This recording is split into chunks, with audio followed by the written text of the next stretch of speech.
my dryer quit drying my clothes and it's piling up. I don't know what to do. I need to have my dryer fixed. It's just too much clothes.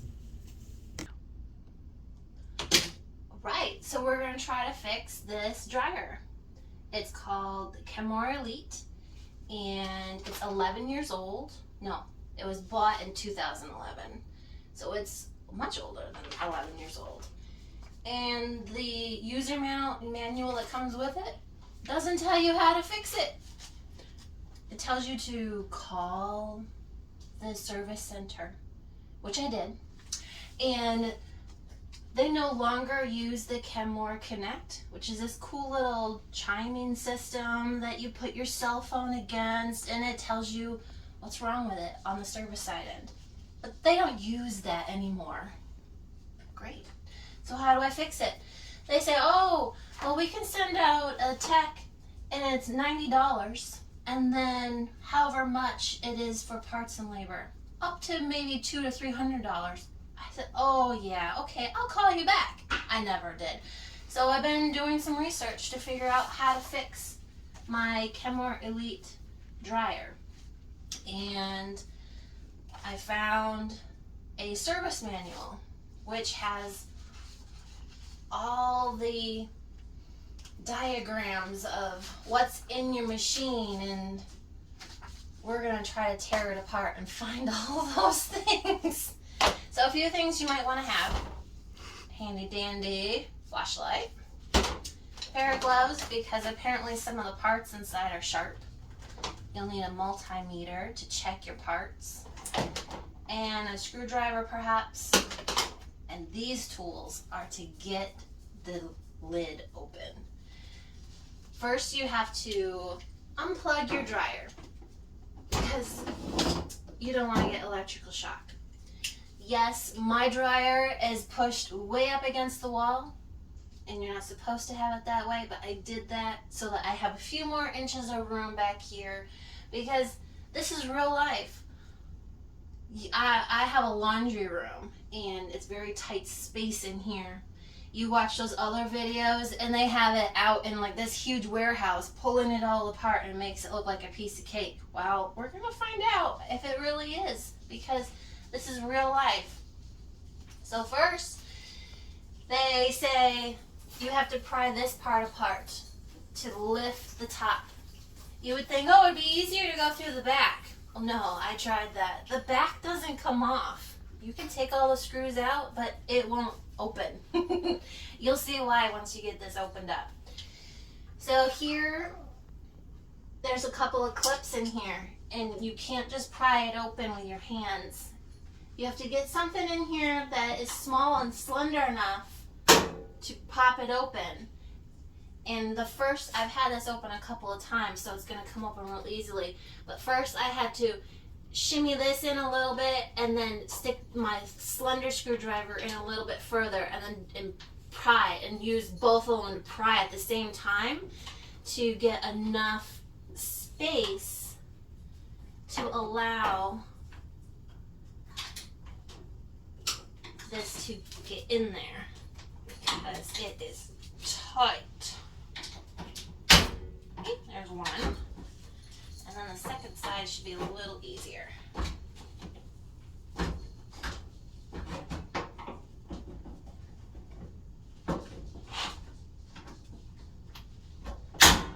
Two.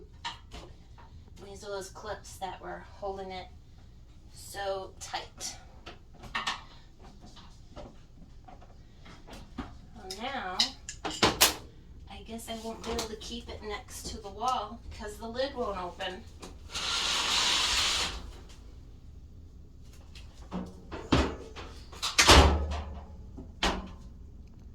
Okay. This is going to be interesting because this whole drum has to come out.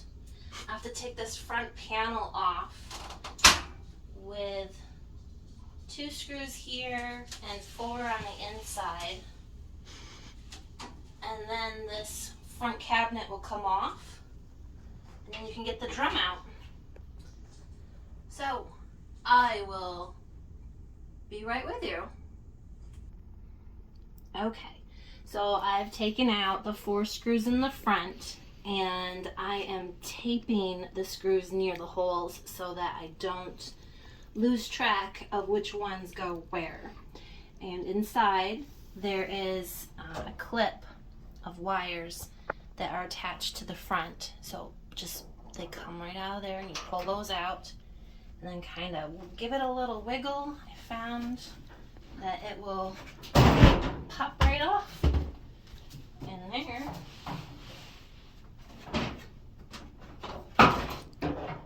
We have the front off. One step down, woo! Okay. Down here is the lint trap area. I have to take the front cover off of the lint trap. It has a couple of screws here. Doesn't feel like there's any more. And we'll take that off. And then you will be able to see all of my lint. 11 years worth of lint down here. It's gonna be pretty scary. So give me a minute. Okay, so I got the screws taken out and I taped them here. And pull your lint trap out and slide the cover off. And look at all that. I've tried cleaning this out with those brushes and a vacuum and stuff, but obviously it doesn't work as well. And then down here, woo, look at all those dust bunnies. Lovely. This stuff is good if you collect it to start your bonfires. It's really handy dandy. All right. Well, I wonder if this drum is just gonna lift right out. Well, first, there should be a belt. Here it is. This belt is what's holding it in place. It's what turns it. And underneath, I have to stick my arm way down in there and release the arm that is holding the belt tight, the tensioner. And it will loosen the belt enough where it will come off of its tracks. And hopefully I can lift this up out. I will let you know how it goes. Alright, so here I am. I'm laying on the floor trying to get into this area, and let's see if I can show you what I see under here. Right there is the pulley system for the belt. You can see that. You have to stick your hand down in there and push that pulley to the side a little bit, and it will release the tension on the belt. But as I got down here and was looking, it doesn't, I think I can do what I need without taking the drum out, because right here is the heating core area. You can see all those coils, and the wires back there, the white and the red one, that is the part I want to check. Right back here. Where are they? Right here. These ones. Yes, it would be easier to take the drum out, but I have a very tight space and it's hard to do all that. So with the multimeter on, you can test the parts, and if it makes a noise, their current will go through them. You see? That part works, and this is the most expensive part for the heating, so I'm glad that this one works. But back here, I don't know if I can do it one-handed here. If I touch those wires, it doesn't beep. So I know, whoops, what am I touching? Okay, there we go. I was touching the metal. Well, maybe it lied to me.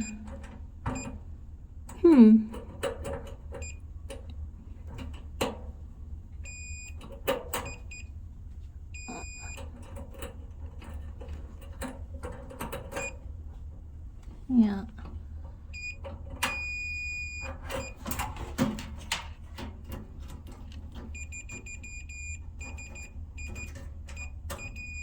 See, if you just touch metal, it connects. But you need to touch the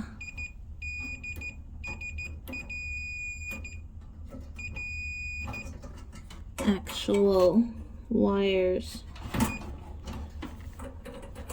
So I was touching just the connection parts and they're not beeping. So I think that's the part I need to replace. All right, we'll see you in a few days when the parts come in.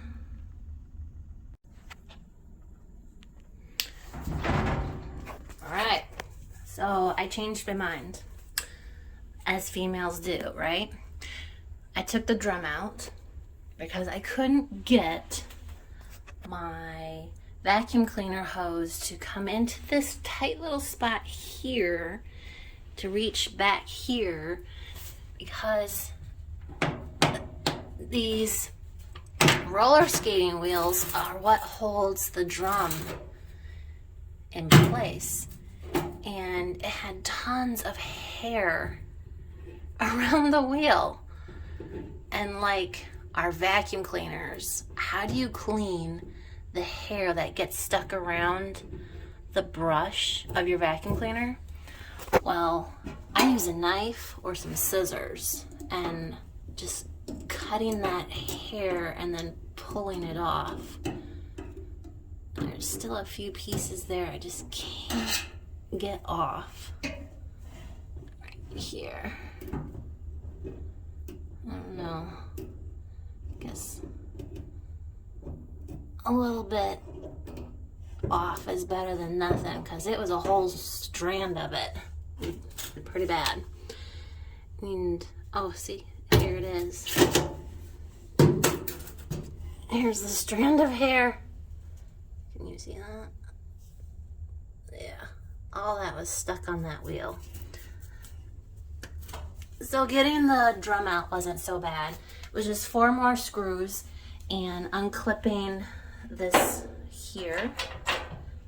And now you can see the inside. It was getting the belt off of this tensioner here.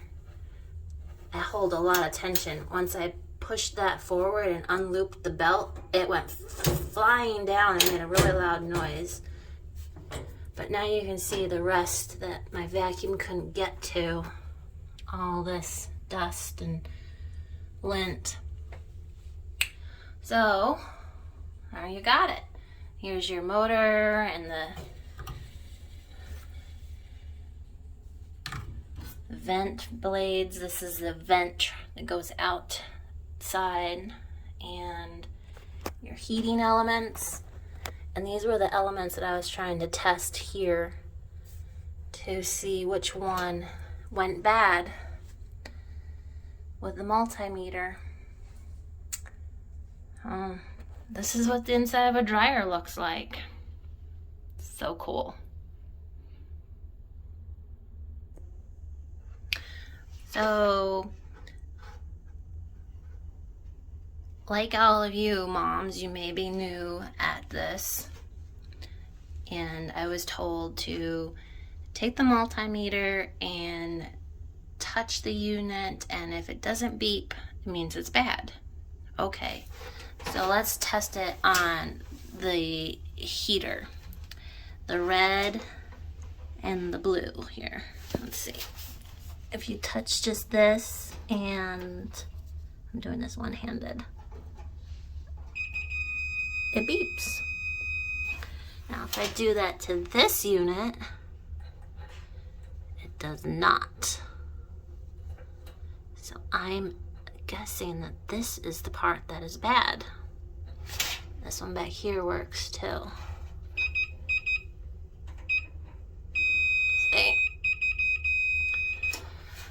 So we have three parts here. 1, 2, 3, and this middle one is not working.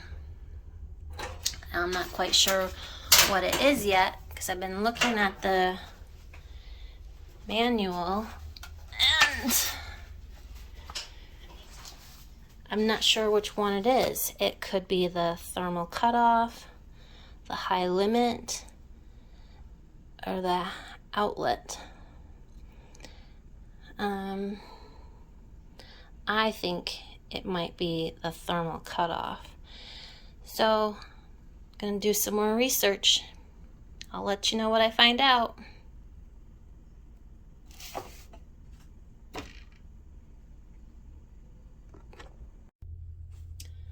Okay, we are back. It's only been 2 days, and the part that I decided I needed is in. Right here it is. Such a small component. It makes such a big deal to make your dryer heat up. We're going to replace it. It has 2 screws here and 2 clips. Red goes on top, white's on the bottom. So we have to remember that when we take the clips off. I couldn't do it by hand, so I got my needle nose pliers out and pull. Let's see, can you see? Pull them off.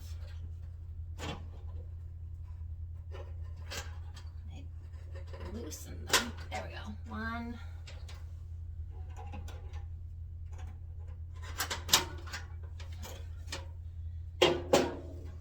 I already loosened everything up before I started filming just to save time.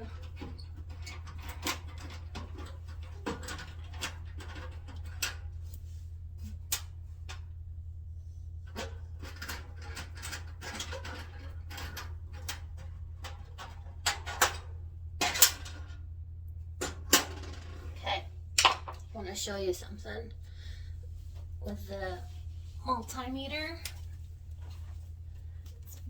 This is a neat little device. I've never used one before. So I have it turned on. And this is the old one. You touch the clips, nothing happens. Here's the new one. See that? So the new one will work. The old one is not working. So we can throw that one away and we'll put this one in.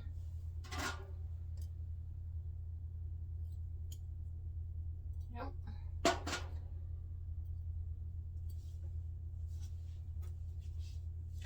I went ahead and cleaned everything I could get with my vacuum cleaner. Get all that dust and lint out. Like I said, I ended up taking the drum out because there was hair stuck on the wheels. And being this is my first time inside of the dryer, I went ahead and took that drum out so I could really see what I'm doing in here. This is all new territory and I wouldn't know where everything is. But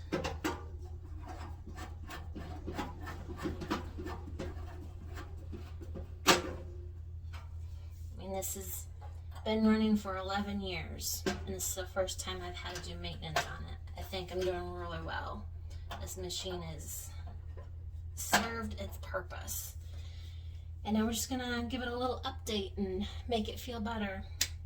I went, got that one installed, and I'm gonna replace this one as well. And I will tell you why in a moment. I just wanted to show you something while we're down here. This is the vent pipe going out to your outside where the air blows out. And one of the comments I was reading when I was looking for this part was someone said that they took this one screw out right here out of the back of the dryer. This one screw holds this pipe in place, and you can see it moves. It's not connected inside the dryer and the front part. It's just connected here, holding it in place.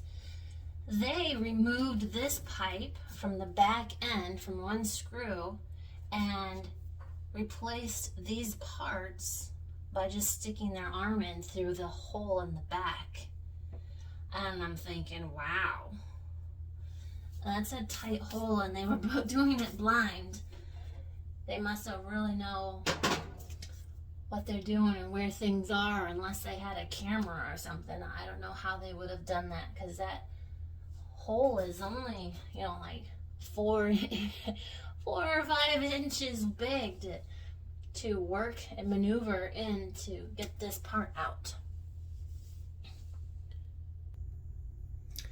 Okay, now I'm going to show you what I found. I went on to the Sears website to find out what these parts were by the picture of the parts, and got the part number. Let's see if I can get that to focus. There it is. Here's your part number, and it ended up being the high limit thermostat, and there's the part number. And on the Sears website, it was, oh, I don't remember, let's say $13 to $15 on just this one part here, and then double that for shipping. So it ended up being, oh, I wrote it down, here it is. Sears was $17.50 plus shipping, would have been over $30 for just this one part. So I went on to Amazon and typed in the name and the part number that I was looking for, and it came up with a few choices. Here's just the part by itself for almost not $8. Okay, found it. Just the part, $8. Then you can get its neighboring part for $11. So I went ahead and ordered both parts for $11 on Prime. Next day shipping, received it, was like, I don't know, less than $12 for both parts, when Sears part was going to be over $31. I thought that was a great deal. I was very happy. I was in a very good mood that day. And then it came in. So this is the other part that I'm going to replace over here. It goes right here. Right there. We're going to replace it and make it all happy.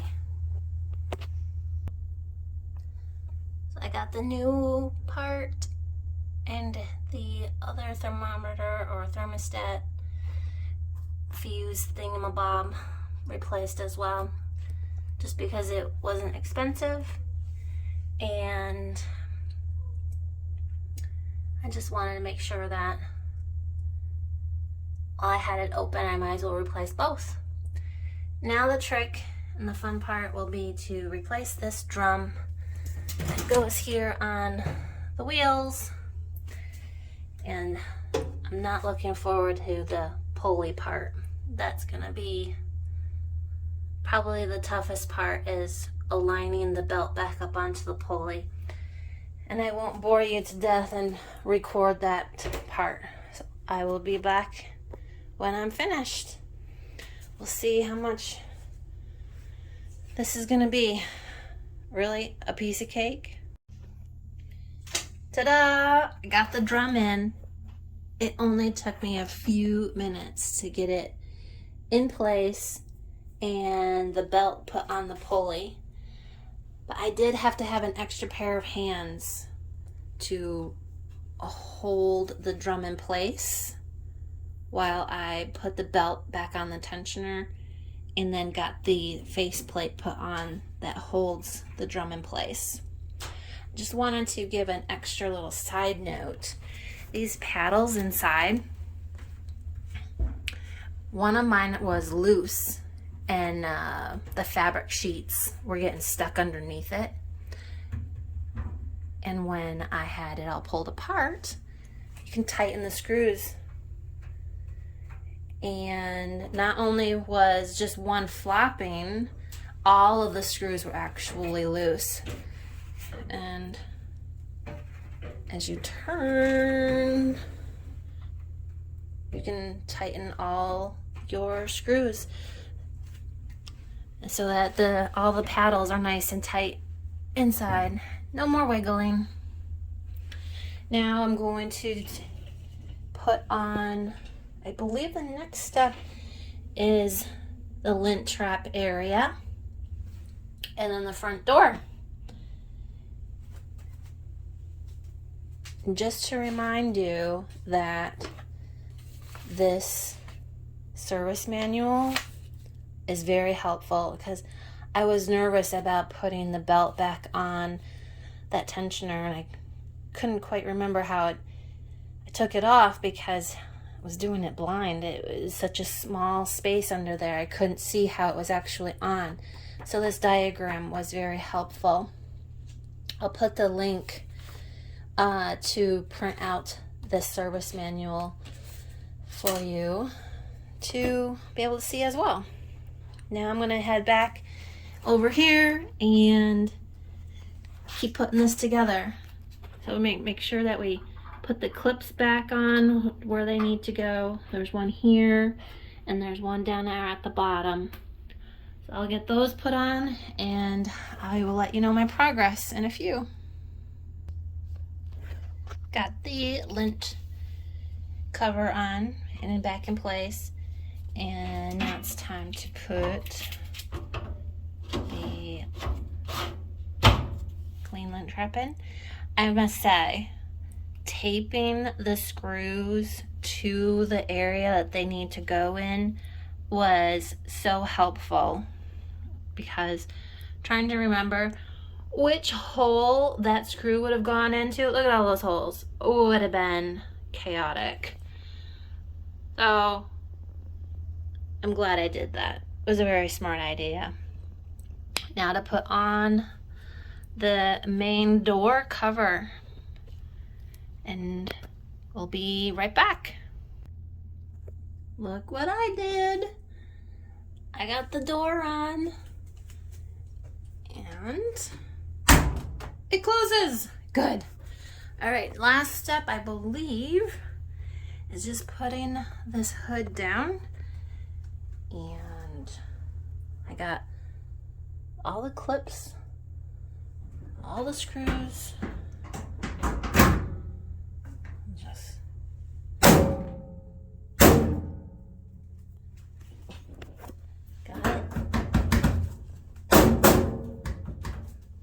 got it in place, I guess.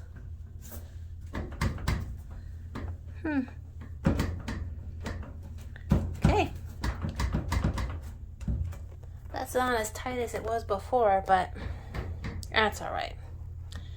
We're gonna plug it in and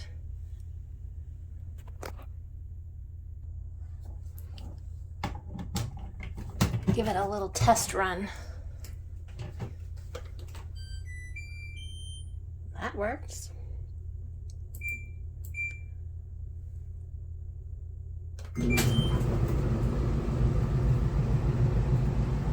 We'll give it just a minute. And while that's warming up, I just want to say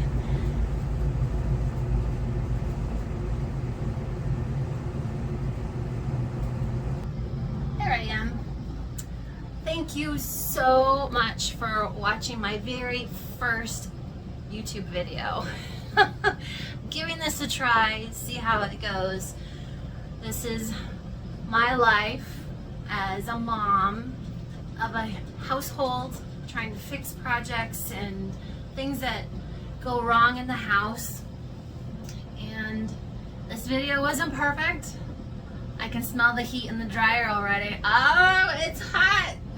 It's awesome. I'm so happy this worked. It saved me over $200 doing it myself, and It wasn't that hard.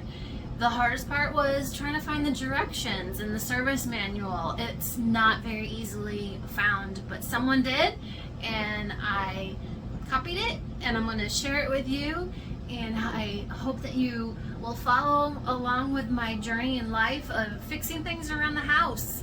You can subscribe and like my videos. That'd be helpful, and I can't wait to see what else we can fix around here. Thank you so much for joining us, and remember, life can be a piece of cake if you work hard at it. Thanks. Bye.